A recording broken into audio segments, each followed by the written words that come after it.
오늘의 사연 바로 시작해 보도록 하겠습니다. 일단 저는 광고 쪽 디렉터로 근무를 하고 있고 남편 역시도 같은 직종에 있는 사람입니다. 그렇게 서로 다른 회사를 다녔지만 일로 알게 돼 점점 호감을 갖고 만나다 결혼까지 한 케이스입니다. 저희를 소개하려 했는데 단 4줄로 소개가 끝나버렸네요. 저희 쪽 일은 아무래도 일이 많아요. 평소에도 정말 많아서 야근은 밥 먹듯이 하는 회사이고 그러다 보니 제대로 쉬는 날 또한 없고 휴무도 반납하고 일을 해야 되는 경우가 많습니다. 그렇지만 대학을 졸업하고 여태 10년이란 시간을 그렇게 살아서 그런지 딱히 불만이 생기진 않았고 받아들였습니다. 문제는 결혼을 하고 생겼어요. 저희가 결혼 허락을 받을 때 전 분명 시어머니께 말씀을 드렸죠. 어머님, 다름이 아니라 조금 마음이 불편한 게 있어서 미리 말씀을 드려요.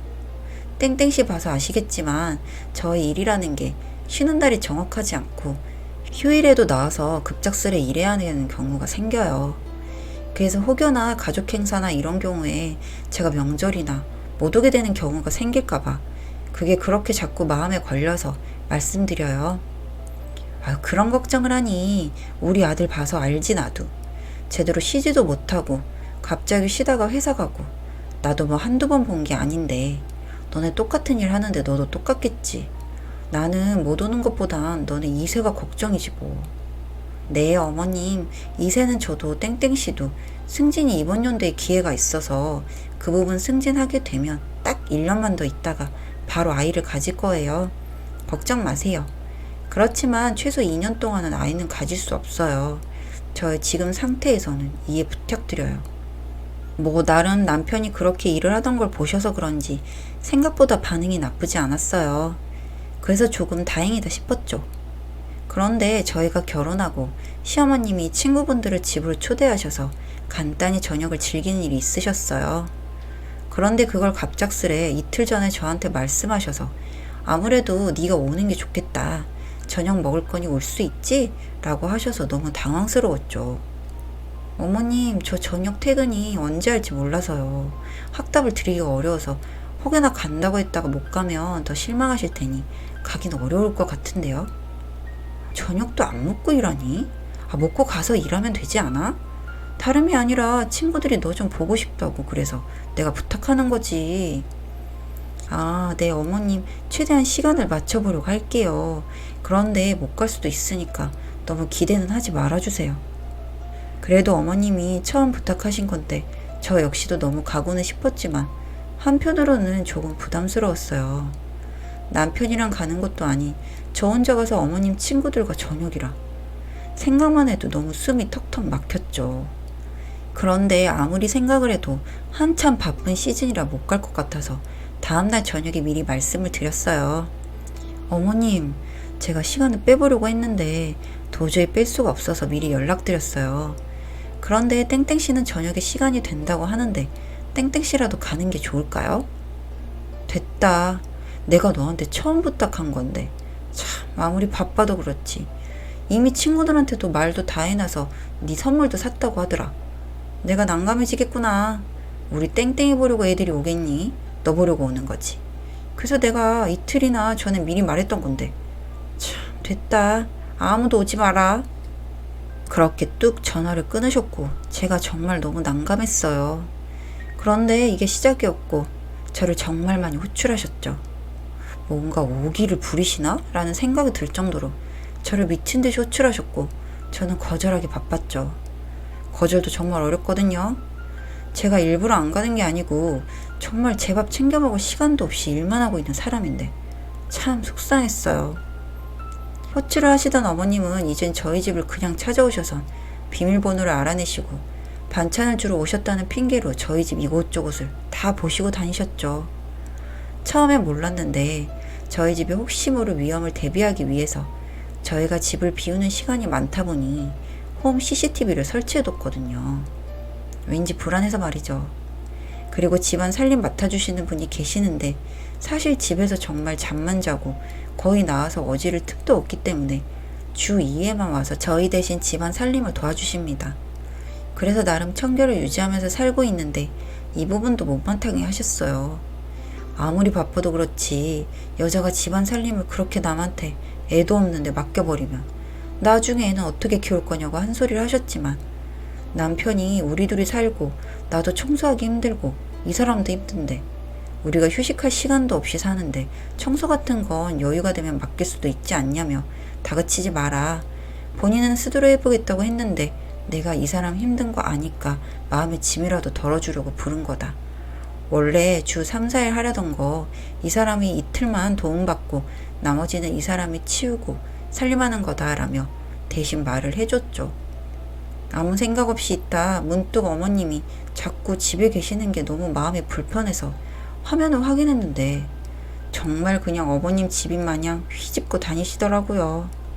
옷도 제 서랍에서 마음대로 꺼내셨는지 사이즈도 다른 제 옷을 꺼내서 입고 누워서 TV 보다 뭐 드셨다가 뭐 여기까지는 100번 1000번 이해한다 쳐도 저의 물건 서랍 이런 걸 자꾸 뒤집어 두시는 게 너무 싫었어요. 너무 충격도 받았고 스트레스가 심했죠. 저희 엄마도 제 방 들어오셔서 서랍 열어보시고 그러시진 않는 분인데 하물며 시어머님이 며느리 서랍들을 다 뒤져보고 화장품도 발라보시고 옷도 입으시고 이게 상식적으로 말이 되냐고요. 참다 저도 스트레스를 받아서 어머니께 말씀을 드렸습니다. 어머님, 저희 부부가 사는 공간인데 허락도 없이 서랍 열고 제 옷 입고 그러시는 거 너무 기분이 안 좋아요. 그리고 편히 계시는 건 좋지만 저희가 없는 집에 어머님만 계시는 게 마음이 편치도 않고 불편해서 그러는데 앞으로는 반찬도 수고롭게 가져오지 않으셔도 됩니다. 혹시 반찬 때문이면 저희를 불러주세요. 내가 무슨 도둑이니? 너 참 사람 우습게 만드는 재주 있다. 그냥 쓱 본 거고 옷이 불편해서 갈아입은 건데 그게 그렇게 불만이니? 2번 다시 안 올 테니 알아서 살아라. 네. 너무너무 바라던 부분이었고 차라리 오지 않으셨으면 좋겠다는 생각을 정말 많이 했죠. 그런데 문제는 어머님이 그 뒤로도 계속 집에 오시는 거예요.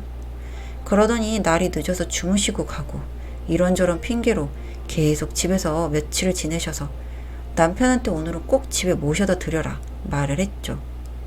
이렇게 몇 달을 반복하고 아예 한 달을 이런저런 핑계로 계속 계시길래 그냥 제가 말씀을 드렸어요. 어머님, 혹시 집에 안 가시는 이유가 따로 있으신 거예요? 그냥 편히 말씀해 주세요. 하루 이틀 그렇게 이런저런 말씀하시면서 이번 달 내내 여기 계셨죠? 그냥 말씀을 해주시겠어요? 너는 그렇게 내가 여기 있는 게 싫니? 다 이유가 있어서 그러니 조금만 기다려라. 아니요, 저희 결혼하고 6개월이 됐는데요. 6개월 동안 어머님이 저희 집 계신 게 절반이에요. 이건 아니라고 생각해요.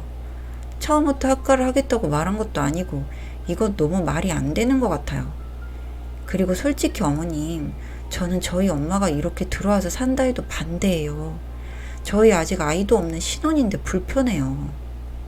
참나, 다 이유가 있다고 했잖아. 조금만 기다려 달라고 일주일이면 되니까. 그니까 그 이유를 말씀해 주시라고요. 제가 제 집에서 왜 이렇게 눈치 보면서 힘들게 지내야 하는지 모르겠어요. 그렇게 한참을 실랑이 끝에 알아낸 건 어머님이 주식 투자 이런 걸 정말 좋아하시는데 그걸로 아버님이랑 한평생 다툼이 심하셨나 봐요. 그런데 이번에 기어코 또 일을 저질렀고 살고 계시던 집이 날아간 거죠.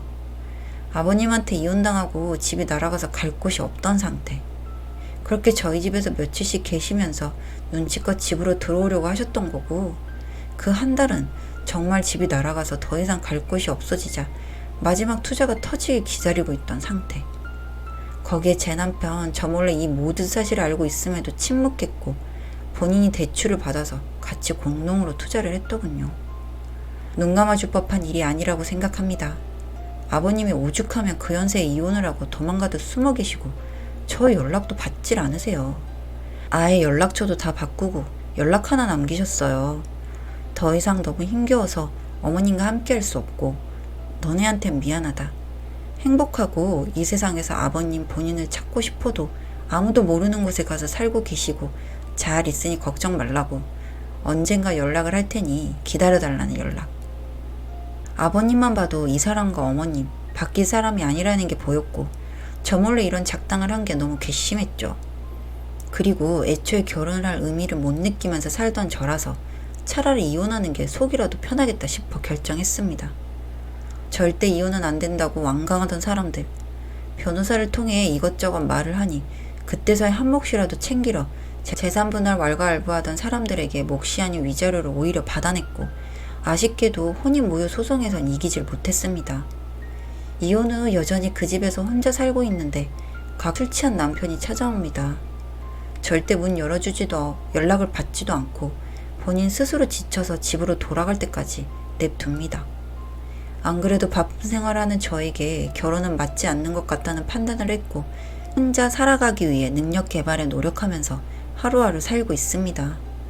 그렇게 사는 요즘 제가 살아있는 기분을 느끼고 있고 여전히 야근에 찌든 삶을 살지만서도 마음이 너무 편합니다. 어머님은 여전히 정신을 못 차리시고 도박까지 하게 된 걸 소식을 통해 듣게 됐는데 빠르게 발을 뺀 제가 정말 잘했고 다행이다 싶어요. 진짜 조금이라도 망설여져서 혹시 정 때문에 제가 그때 바로 내치지 않았더라면 저 역시도 함께 망해가고 있었을 것 같아 상상만 해도 소름 끼칩니다. 사연은 여기까지였고요. 우리 사는 이야기 시청해주셔서 감사합니다.